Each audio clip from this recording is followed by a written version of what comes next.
इनको क्या, मेरा तो डायरेक्ट कनेक्शन इम्तियाज जलील से, मैं इनको क्यों सुनूंगा। और कुछ तो ऐसे है, इम्तियाज जलील कौन, मैं तो असद साहब, कोई एमएलए, मैं तो उनको भी जानता हूं, तो ये मेरे को काट दिए या इसने भी काट दिया तो मैं ऊपर से लेके आऊंगा। नहीं मेरे भाई, असदुद्दीन अवैसी साहब की अगर शख्सियत को आप अच्छी तरह से समझेंगे तो आज बहुत सारे लोग महाराष्ट्र के उनके पास चले जाते हैं, वहीं से वो फोन लगाते हैं और मेरे हवाले कर डालते हैं कि देखिए ये आए हुए हैं, इनको संभालिए। तो ये मत समझना कि खामोशी से चले जाएंगे। असद साहब को बता, तो एक बात, कोई जज्बात में आकर फैसले ना करे कि भाई मुझे टिकट नहीं मिला, मैं तो इतने सालों से था करके।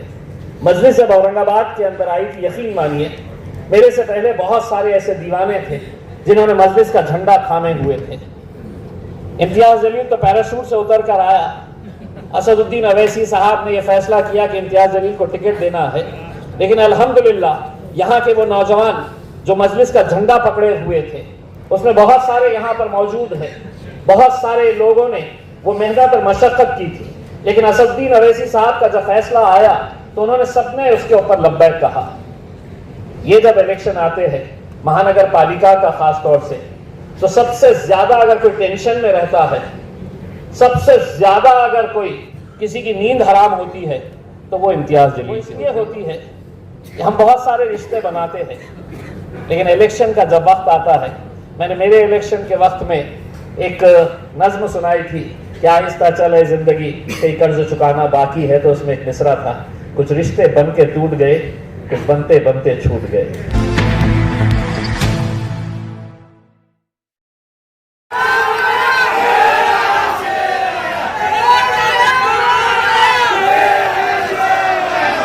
अस्सलाम वालेकुम व रहमतुल्लाहि व बरकातुहू।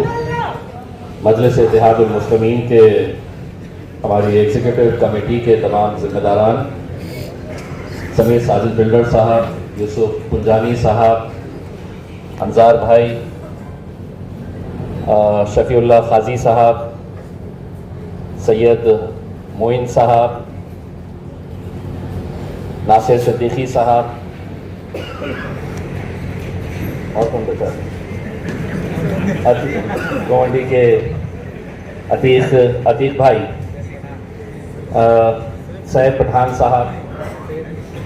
मैं सबसे पहले तो एग्जीक्यूटिव कमेटी का तहे दिल से शुक्रिया अदा करता हूं, और ख़ास तौर से समीर साजिद का कि उन्होंने 3 दिन पहले ही ये फैसला लिया कि हम एक दिन का अलावा बैठक लेंगे और उसमें बहुत सारे लोगों की राय मशवरा लेकर आगे जो भी फैसले करना है हमें आसानी होगी ये करने के लिए। ये इंतज़ाम किया गया। समीर भाई ने बताया कि दोपहर में सबको पूरी भाजी खिलाई गई है करके उसमें, लेकिन जो एग्जीक्यूटिव कमेटी है वो खुद खाना नहीं खाई है अभी तक, सुबह से ही वो बैठे हुए हैं। यकीनन आप लोगों की कुर्बानियाँ आने वाले 3 महीनों के अंदर उसके नतीजे जब आएंगे तो वो साफ नज़र आएगी। मैं बैठे बैठे देख रहा था, बहुत सीनियर मजलिस के जिम्मेदारान यहाँ पर मेरे सामने बैठे हुए हैं। मैं एक बात कहना चाहता हूँ कि कुछ सालों के बाद इम्तियाज जलील आपके बीच में आकर बैठेगा और आप में से कुछ लोग यहाँ पर आकर बैठेंगे।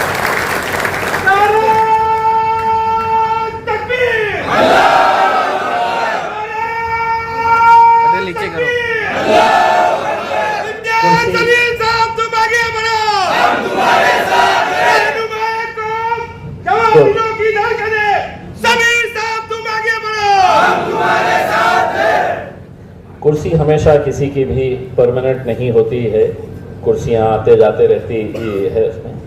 आज अल्हम्दुलिल्लाह बैरिस्टर असदुद्दीन अवैसी साहब ने ये जिम्मेदारी मुझ पर सौंपी है, और आप लोग इतने सालों से मजलिस को जो ताकत बख्शे है, जो काम आप लोग मजलिस के लिए कर रहे हैं, मैं सिर्फ एक बात साफ करना चाहता हूँ कि लीडरशिप कैसे तैयार की जाती है।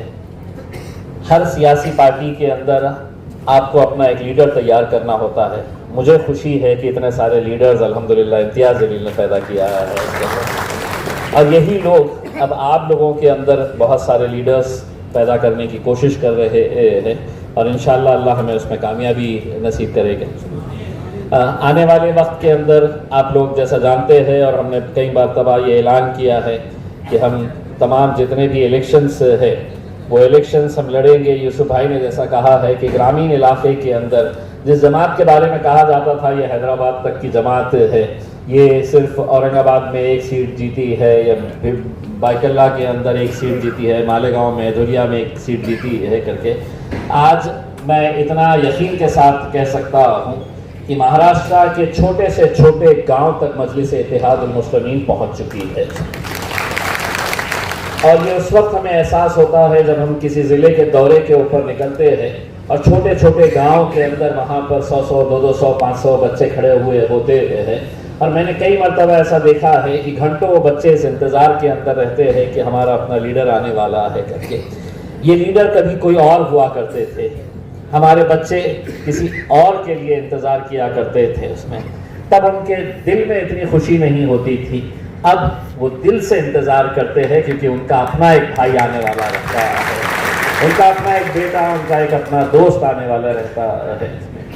आज यकीनन जिस दौर से हम गुजर रहे हैं, आप अच्छी तरह जानते हैं कि मजलिस इत्तेहादुल मुस्लिमीन को तमाम सियासी जमातों ने, तमाम सियासी पार्टियों ने अछूत बना कर रख दिया है, अनटचेबल जिसे कहते हैं कि हम इसे हाथ नहीं लगा सकते हैं करके। वरना देख लीजिएगा कि महाराष्ट्र के सियासी हालात जो है, हर कोई एक दूसरे का जो कट्टर दुश्मन हुआ करता था, लेकिन अपने सियासी मफाद के लिए वो सारी दुश्मनियों को दूर करके, सारी दुश्मनियों को दरकिनार करके वो एक साथ मिलकर आ जाते हैं सिर्फ सत्ता बनाने के लिए।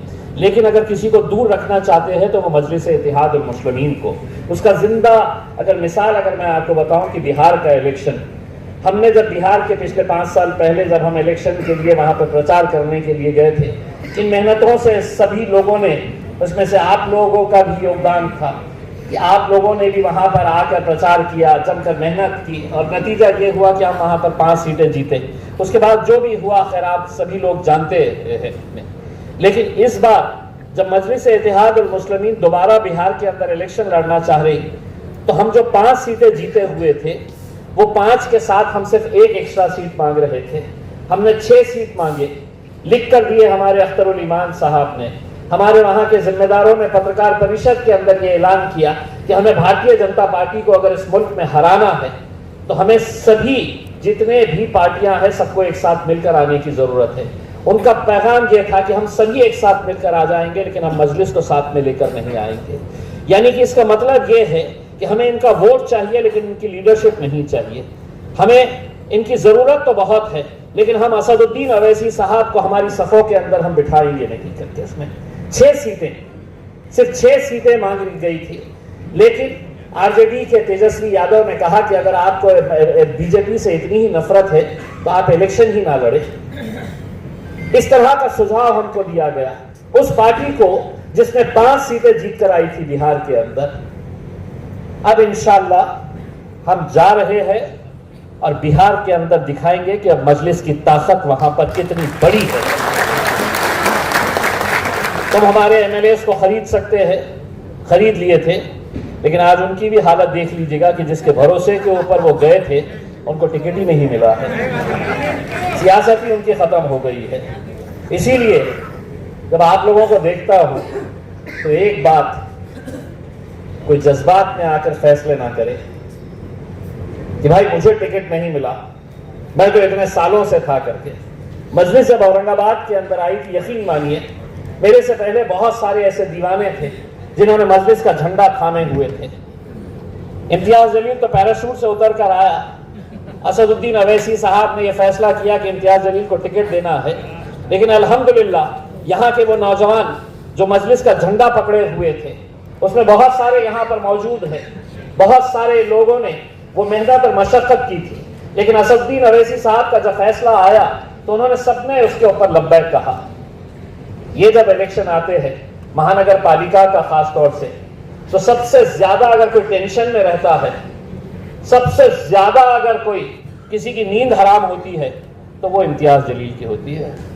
वो इसलिए होती है कि हम बहुत सारे रिश्ते बनाते हैं, लेकिन इलेक्शन का जब वक्त आता है, मैंने मेरे इलेक्शन के वक्त में एक नज्म सुनाई थी क्या आहिस्ता चले जिंदगी, कई कर्ज चुकाना बाकी है, तो उसमें एक मिसरा था, कुछ रिश्ते बन के टूट गए, कुछ बनते बनते छूट गए। तो ये इलेक्शन एक ऐसा इलेक्शन है कि जहां पर टिकट मांगने वाले तो बहुत रहेंगे, लेकिन फैसला किसी एक को किया जा सकता है। और यकीनन कोई भी सियासी पार्टी जब कोई फैसला करती है तो कोई हारने के लिए नहीं करती है, जीतने के एतबार से ही करती है। लेकिन उम्मीदवार को ऐसा लगता है कि नहीं, मेरे से बेहतर कैंडिडेट कोई हो नहीं सकता है करके मुझे ही मिलना चाहिए था। उसमें सियासी जमातें उसी वक्त कामयाब होगी जब आप अपने कायद, अपने पार्टी के सीनियर्स के फैसलों को कबूल करेंगे। इसमें समीर साजिद की ये मोहब्बत है कि वो कहते हैं कि इम्तियाज जलील फैसला लेगा करके। अगर इम्तियाज जलील अगर फैसला अकेले अगर लेगा तो शायद ये कमेटी बनाता नहीं था इम्तियाज जलील, शायद वो जिम्मेदारियां इन लोगों के ऊपर देता नहीं था। मैं खुद बैठता था, मैं खुद फैसला करता था उसमें कि जिसको देने का है करके। लेकिन आज अगर हमने ये कमेटी बनाया और ये कमेटी के अंदर में भी और सब कमिटीज बनाई जा रही है, जैसे कोऑर्डिनेटर्स बनाए जा रहे हैं, जैसे जिम्मेदार बनाए जा रहे हैं, किसी की सरपरस्ती के अंदर इलेक्शन लड़ा जा रहा है, वही लोग फैसला करेंगे, फैसला करके अपनी रिपोर्ट देंगे और जो भी कमेटी इसके ऊपर फैसला करेगी तो उस हिसाब से फैसला लिया जाएगा, निर्णय लिया जाएगा। ये बात बिल्कुल सही है। ये लोग समझते हैं इनको क्या, मेरा तो डायरेक्ट कनेक्शन इम्तियाज जलील से, मैं इनको क्यों सुनूंगा। और कुछ तो ऐसे है, इम्तियाज जलील कौन, मैं तो असद साहब, कोई एमएलए, मैं तो उनको भी जानता हूं, तो ये मेरे को काट दिए या इसने भी काट दिया तो मैं ऊपर से लेके आऊंगा। नहीं मेरे भाई, असदुद्दीन अवैसी साहब की अगर शख्सियत को आप अच्छी तरह से समझेंगे तो आज बहुत सारे लोग महाराष्ट्र के उनके पास चले जाते हैं, वहीं से वो फोन लगाते हैं और मेरे हवाले करवाते हैं कि देखिए ये आए हुए हैं, इनको संभालिए। तो ये मत समझना कि खामोशी से चले जाएंगे, असद साहब को बता देंगे क्या। मेरा और आपका मकसद क्या है, मजलिस मजबूत होना चाहिए, मजलिस कामयाब होना चाहिए, ये हमारे दोनों का मकसद है। और इस मकसद को हासिल करने के लिए हमें कई जगह के ऊपर कुर्बानियां देना पड़ेगा, यकीनन कुर्बानियां देना पड़ेगा। आज आपने देखे हैं मजलिस का दामन छोड़कर जो चले गए हैं कि साहब मुझे नहीं मिला तो मैं गया, और गया तो पूरी तरह से गया, अब कहीं का नहीं रहा। तो ऐसे कोई जज्बात में आकर ऐसे कोई फैसले ना करे कि जिसकी वजह से आपका सियासी वजूद, आपकी सियासी पहचान, आपकी सियासी शिनाख्त जो है वो पूरी तरह से खत्म हो जाए। और इसके बहुत सारे एग्जाम्पल्स महाराष्ट्र के अंदर, हिंदुस्तान के अंदर आपको देखने को मिलते हैं।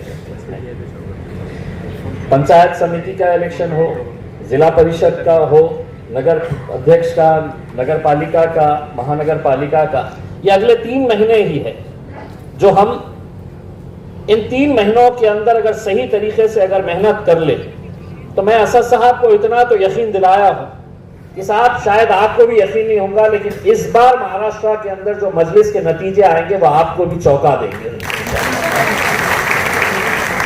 क्योंकि हम जिस हालात से गुजर रहे हैं, अब हालात का मतलब ये है कि पुणे का शनिवार वाड़ा एक इतिहास है उसका, छत्रपति शिवाजी महाराज पेशवाओं का के दौर का वो एक मॉन्यूमेंट है।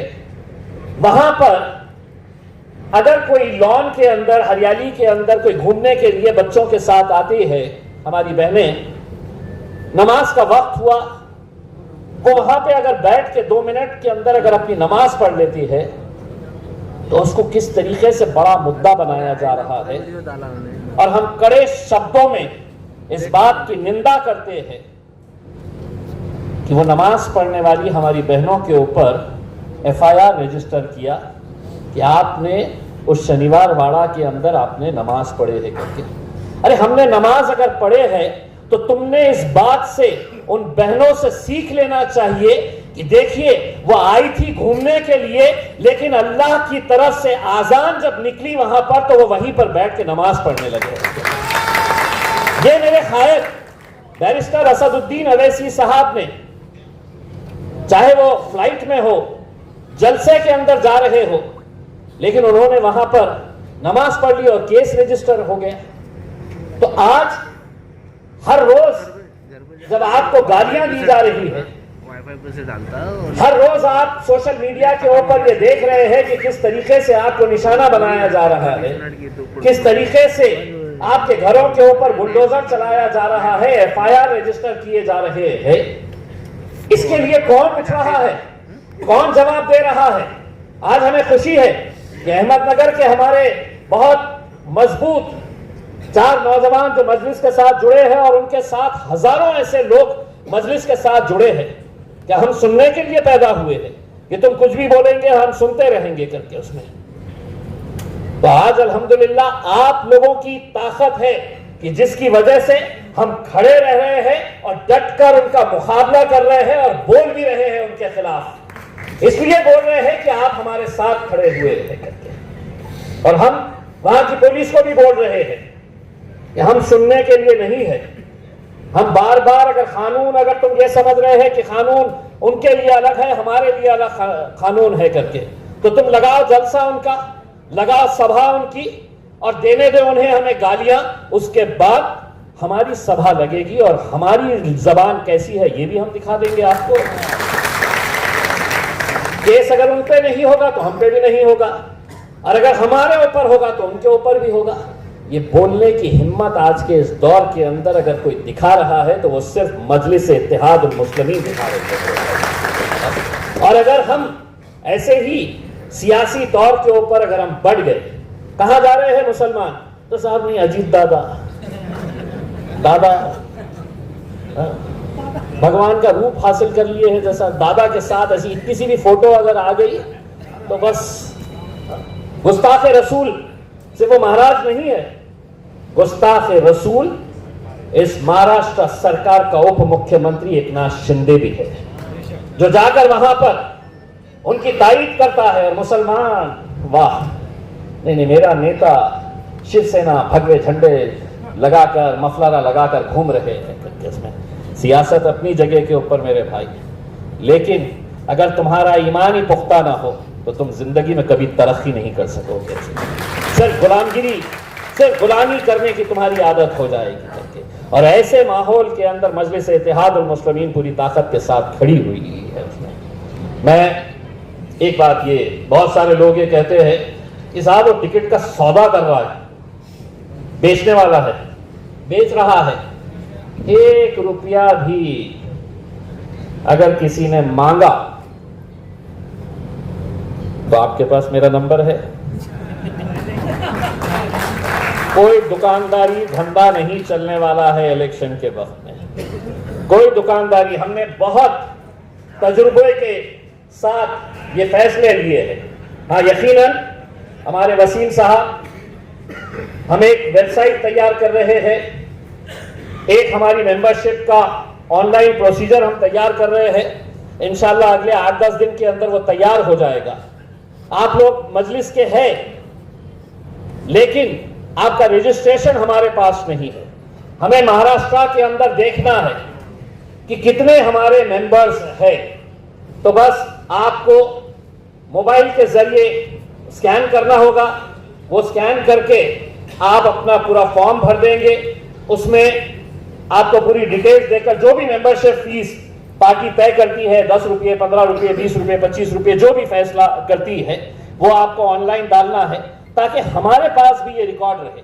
वरना हो ये रहा है कि हजारों लोग सुनने के लिए तो आ रहे हैं, लेकिन मजलिसी कौन है, रिकॉर्ड के ऊपर कौन है, ये अभी तक हमारे पास कोई डेटा अवेलेबल नहीं था उसमें। और हाँ, इलेक्शन का मतलब ये नहीं है कि साहब अब आज ये इतने बड़े प्रोग्राम को ऑर्गेनाइज करना, क्या ये हॉल मुफ्त में मिला है?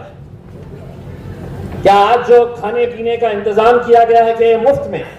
नहीं, ये समीर साजिद बिल्डर साहब, उनकी पूरी टीम यहां पर मिलकर आई है। आप लोग एक बात समझ लीजिएगा, मुसलमानों को अगर अपनी क़यादत, दलितों को अगर अपनी क़यादत खड़ी करनी की है तो आपको हर चीज से आपको उसका योगदान देना पड़ेगा उसमें। हम ऐसा नहीं है कि हम फॉर्म जो आ रहा है बांट देंगे करके, फॉर्म की अपनी फीस रहेगी, लेकिन वो भी सब ऑनलाइन रहने वाली है कि असदुद्दीन अवैसी साहब बैठ के देख सकेंगे कि नगर अध्यक्ष के 50 फॉर्म्स गए हैं तो 50 फॉर्म्स के जो भी फीस आएगी वो उसके अंदर रहेगी। और पार्टी के लिए अगर जिसके पास इस्तिताअत है, मजलिस बहुत बड़े करोड़पतियों की जमात नहीं है, मजलिस जो है वो दीवानों की, जुनूनियों की जमात है। इसमें कई जगह के ऊपर हो सकता है कि कैंडिडेट बहुत अच्छा है, आवाम के बीच में रहता है, बहुत शिद्दत से मेहनत करता है, लेकिन इलेक्शन लड़ते वक्त आपको कहीं ना कहीं कुछ ना कुछ पैसों की जरूरत पड़ती है, पैम्पलेट बनाने के लिए, प्रचार करने के लिए, स्टेज लगाने के लिए। जिसके पास इस्तिताअत है वो ऐसे कैंडिडेट्स की मदद करे, तब जाकर मजलिस आगे बढ़ेगी मेरे भाई, तब जाकर। आप हमें ना दे, लेकिन जो कैंडिडेट जिसके अंदर जज्बा है, जिसके अंदर एक कुव्वत है कि मैं कुछ ना कुछ करना चाहता हूं लेकिन पैसे से कमजोर है, आज हम इस बारे में भी मजलिस बहुत गौर फिक्र कर रही है। भारतीय जनता पार्टी के पास हजारों करोड़ रुपए का फंड आता है। कौन देता है? कौन देता है? उनके चाहने वाले देते हैं। कांग्रेस के पास हजारों करोड़ रुपए का फंड आता है। कौन देता है? उनके फॉलो करने वाले हैं। लेकिन मजलिस का नहीं, मैं सिर्फ जबान चलाऊंगा, जेब में हाथ ही नहीं डालूंगा मैं, ऐसा तो नहीं होगा मेरे भाई। अगर हमें इलेक्शन लड़ना है, हमें इलेक्शन जीतना है, तो हर लिहाज से हमें अपना, कोई नौजवान है जो सोशल मीडिया के ऊपर बहुत स्ट्रांग है, बहुत मजबूत है, उसको आगे आकर अपनी एक टीम तैयार करना होगा। उसमें पूरे महाराष्ट्र के अंदर हम सोशल मीडिया की एक अच्छी टीम तैयार कर रहे हैं ताकि आपका काम हमारे पास तक पहुंचे और हमारा काम भी आपके पास तक पहुंचे। तो हम सोशल मीडिया के ऊपर भी बहुत अच्छे तरीके से काम कर रहे हैं इसमें। वैसे मेरे हिसाब से हिंदुस्तान के अंदर अगर भारतीय जनता पार्टी अपने सोशल मीडिया टीम चलाती है लोगों को पैसा देकर, तो भारतीय जनता पार्टी से भी अच्छी सोशल मीडिया की टीम अगर किसी के पास है तो वह मजलिस इत्तेहादुल मुस्लिमीन के पास है। ये आपको लग रहा होगा कि इतने सारे लोग हैं करके, अभी अगर ये लाइव चल रहा होगा तो आप देख लीजिएगा कि कितने हजार लोग अभी तक देख चुके हैं, और रात में जाकर देख लेना कि कम घंटों के अंदर कितने लाख लोग इसको देख चुके होते हैं। तो ये मजलिस की ताकत है, मजलिस के दीवानों की ताकत है जो आज हमारे साथ जुड़ रहे हैं। मैं एग्जीक्यूटिव कमेटी के तमाम जिम्मेदारान का तहे दिल से शुक्रिया अदा करता हूं, और एक बात ये कहना चाहता हूं कि बहुत जल्द जो एग्जीक्यूटिव कमेटी बनाई गई है उसके अंदर भी और भी फेरबदल किए जाने वाले हैं और कुछ अच्छे लोगों को उसके अंदर जुड़ाया जाने वाला है ताकि ये कमेटी और मजबूत हो सके। और जो लोग छूट गए हैं, छूट जाएंगे, तो हो सकता है आने वाले उसके अंदर उनका काम देखकर उनको और अच्छे तरीके से जिम्मेदारियां दी जाएगी। एक चीज ये है कि अपने अपने जो ऑब्जर्वर्स हैं उन्होंने आप लोगों को कुछ ओहदे दे के रखे थे, किसी को कोऑर्डिनेटर बनाया है, किसी को शहर अध्यक्ष, किसी को जिला अध्यक्ष, किसी को ये पद, किसी को वो पद, उन्होंने अपने तौर के ऊपर बनाए हैं। इसमें मैंने उनसे ये कहा है, जिस जिले की जिम्मेदारी आपने दिए है वहां के जिम्मेदार इलेक्शन के दूसरे दिन जब इंशाअल्लाह हमसे मिलने के लिए आएंगे, आपने ये कह देना हमें कि हमको इस आदमी को जिला अध्यक्ष बनाना है, इसको शहर अध्यक्ष बनाना है, उसी दिन मजलिस का लेटर लेके चले जाना आपने। लेकिन नतीजे ही नहीं लेके आएंगे, लेकिन मुझे पद चाहिए, पद दो, पद दो, पद दो। कितने सारे लोग कहां कहां से सिफारिशें लगा रहे हैं कि मुझे ये बना दो, मुझे वो बना दो। क्यों?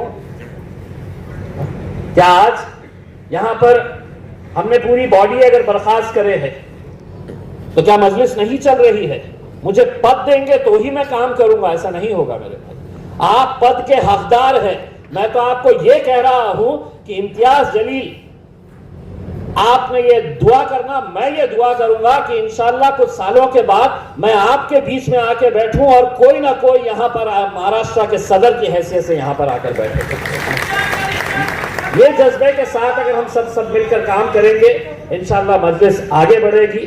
बहुत लंबा दिन हुआ है, सुबह 11 बजे से आप लोग आए हैं, लेकिन कहीं ना कहीं आप जब वापस जाएंगे तो एक नई उम्मीद के साथ, एक नए जोश के साथ जाएंगे। और इंशाल्लाह यहाँ पर जो भी इलेक्शंस हो रहे हैं उसके अंदर हम दिल खोलकर पूरी शिद्दत के साथ मेहनत करेंगे। दुआ करिएगा कि मजलिस को बिहार के अंदर भी कामयाबी मिले, क्योंकि पूरा हिंदुस्तान देख रहा है कि बिहार के अंदर कैसे कैसे मुखालिफिन एक साथ मिलकर आ गए हैं मजलिस को हराने के लिए। इंशाल्लाह आपकी दुआएं, आप लोगों का साथ रहा तो पिछले बार से बहुत अच्छे नतीजे इंशाल्लाह इस बार बिहार के अंदर आएंगे और इंशाल्लाह महाराष्ट्र में भी आएंगे। बहुत बहुत शुक्रिया। वाफिर दवाना अल्हम्दुलिल्लाह।